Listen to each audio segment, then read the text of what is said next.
अच्छा, probability distribution हम लोग पढ़ रहे हैं और ये कंटिन्यूस का केस है। प्रोबेबिलिटी डिस्ट्रीब्यूशन डिस्क्रीट में भी होती है और कंटिन्यूस में भी होती है। प्रोबेबिलिटी डिस्ट्रीब्यूशन आपके पास क्या होता है, एक फंक्शन होता है जो कि प्रोबेबिलिटीज को डिफाइन करता है, रैंडम वेरिएबल की प्रोबेबिलिटीज को डिफाइन करता है और वो इन 3 पॉइंट्स को जो है वो ऑबे करेगा। ये तो पहला पॉइंट ये कि प्रोबेबिलिटी जो पॉजिटिव होनी चाहिए, तमाम प्रोबेबिलिटीज जो है वो आपकी पॉजिटिव होनी चाहिए। तो ये ग्रेटर देन इक्वल्स टू 0 का मतलब है कि ये पॉजिटिव होनी चाहिए आपके पास। सेकेंड पॉइंट ये कि तमाम रैंडम वेरिएबल को जब आप सम अप करेंगे, सम अप जो होता है वो इंटीग्रेशन के बराबर होता है। अगर कंटिन्यूस में आप समीशन लगाएंगे तो वो इंटीग्रेशन होता है, डिस्क्रीट में समीशन जो होता है वो एक एक करके वैल्यू को आप सम अप कर देते हैं। तो कंटिन्यूस में क्योंकि एक एक करके नहीं कर सकते, इनफाइनाइट इसमें नंबर्स होते हैं, तो इसलिए हम इसको एक एक करके नंबर को ऐड नहीं कर सकते। तो ये इसलिए जो है इंटीग्रेशन यूज होता है समीशन के तौर पे। तो ये माइनस इन्फिनिटी का मतलब है कि मिनिमम रैंडम नंबर से, और प्लस इन्फिनिटी का मतलब है मैक्सिमम रैंडम नंबर तक जब आप इसको इंटीग्रेट करेंगे फंक्शन ऑफ एक्स को।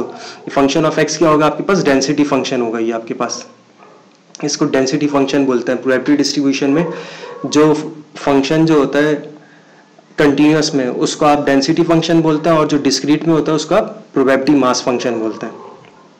तो इन फंक्शन को जो आप तमाम की प्रोबेबिलिटी निकालेंगे, तमाम रैंडम नंबर की, मिनिमम रैंडम नंबर से मैक्सिमम रैंडम नंबर तक जब आप सम अप करेंगे तो 1 के बराबर होना चाहिए। थर्ड पॉइंट ये है कि आप एक इंटरवल का जो है ना प्रोबेबिलिटी फाइंड आउट करते हैं। तो एक इंटरवल की प्रोबेबिलिटी फाइंड आउट कर सकते हैं, इसमें एक नंबर की प्रोबेबिलिटी फाइंड आउट नहीं कर सकते।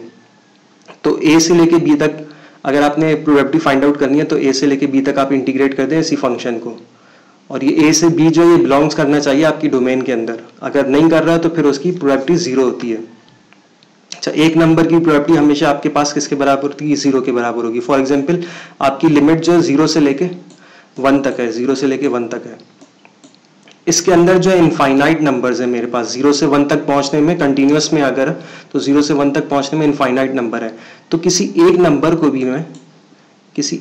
को भी मैं अगर डिवाइड कर दूं इनफाइनाइट से तो मुझे प्रोबेबिलिटी मिल जाएगी। तो एक नंबर की प्रोबेबिलिटी आपके पास हमेशा 0 होगी इसमें। तो इसलिए कभी भी आपसे एक नंबर की प्रोबेबिलिटी नहीं पूछेंगे। ए से ए तक वैसे भी इंटीग्रल 0 होता है, सेम नंबर का अपर लिमिट और लोअर लिमिट अगर सेम हो तो वो भी 0 के बराबर होता है। तो हमेशा ये जो आपसे एक इंटरवल पूछा जाएगा इसमें कि 1 से लेके 3 तक का बता दें क्या प्रोबेबिलिटी होगी, कि इस रेंज के अंदर जो आपके पास आंसर आ जाए। इसको प्रॉब्लम सॉल्व करके देख लेते हैं तो ज़्यादा आसानी हो जाएगी। ये प्रॉब्लम बनाया हुआ है, रिएक्शन टेम्परेचर है, इसमें डिग्री सेंटीग्रेड में है ये। तो ये लेबोरेटरी में कोई एक्सपेरिमेंट है जो कि आपको टेम्परेचर की प्रोबेबिलिटी बताते हैं। -1 से 2 तक आपके पास फंक्शन है, ये मिनिमम लिमिट हो गई, आपके पास मैक्सिमम लिमिट हो गई। यहाँ से यहाँ तक अगर फंक्शन है आपके पास -1 से 2 तक है तो उसकी प्रोबेबिलिटी जो है आपके पास x²/3 होगी। लेकिन अगर इसके अलावा है, -1 से पहले है या 2 के बाद है, इसके अलावा एल्सवेयर, तो इसका मतलब है कि इसकी प्रोबेबिलिटी 0 होगी। इस लिमिट की प्रोबेबिलिटी ये होगी और इसके अलावा जो होगी प्रोबेबिलिटी 0 होगी।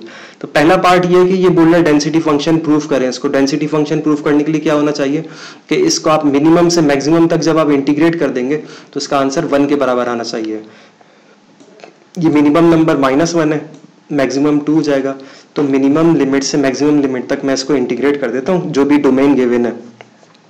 इसको इंटीग्रेट करने के बाद आपके पास आंसर 1 के बराबर अगर आ गया तो ये डेंसिटी फंक्शन कहलाएगा। इंटीग्रेशन सिंपल सी, x²/3 लिखा हुआ है तो इसकी इंटीग्रेशन होगी +1 करते हैं इसकी पावर में, x की पावर में +1 करते हैं क्योंकि x का डेरिवेटिव यहाँ बराबर में मौजूद है। तो x की पावर में +1 करेंगे, x³ हो जाएगा और जो भी आंसर आएगा क्यूब वो उसको डिवाइड कर देंगे 3 से। इसको सिंप्लीफाई करेंगे, x³/9 बन जाएगा। अपर लिमिट पुट करेंगे, लोअर फिर माइनस करके लोअर लिमिट पुट करेंगे। 2 पुट करेंगे तो 2 का क्यूब 8 हो जाएगा और इसी तरह -1 पुट करेंगे तो -1 ही रहेगा। फिर इसका आंसर टोटल 1 के बराबर आ जाएगा। तो ये प्रूव हो गया कि डेंसिटी फंक्शन है। नेक्स्ट आपके पास क्या है कि प्रोबेबिलिटी आपने फाइंड आउट करनी है 0 से लेके 1 तक। अच्छा, ये इक्वल्स टू लिखा हुआ नहीं लिखा हुआ इंटीग्रेशन को इस बात से कोई फर्क नहीं पड़ता कि एक नंबर आप ऐड कर दें या एक नंबर निकाल दें, तो उससे कोई फर्क नहीं पड़ता। एक नंबर की प्रोबेबिलिटी हमेशा 0 ही होती है। तो इसलिए हम इसको इंटीग्रेट जो करेंगे 0 से 1 तक ही करेंगे। अगर ये इक्वल्स टू लिखा हुआ है तो भी 0 से 1 तक लिखेंगे, यहाँ पे नॉट इक्वल्स टू लिखा हुआ है तो भी मतलब इक्वल्स टू का अगर साइन नहीं है तो भी आप इसको 0 से लेके 1 तक इंटीग्रेट करेंगे, क्योंकि इंटीग्रेशन में कोई फर्क नहीं पड़ता। तो आप इसको 0 से 1 तक इंटीग्रेट करते हैं, लेकिन ये चेक कर लेगा पहले कि ये 0 से 1 तक जो है इस लिमिट के अंदर होना चाहिए ये। तो 0 से 1 अगर इस लिमिट के अंदर लाइज करता है तो फिर आप इसको इंटीग्रेट कर दें तो आंसर आ जाएगा 1/9।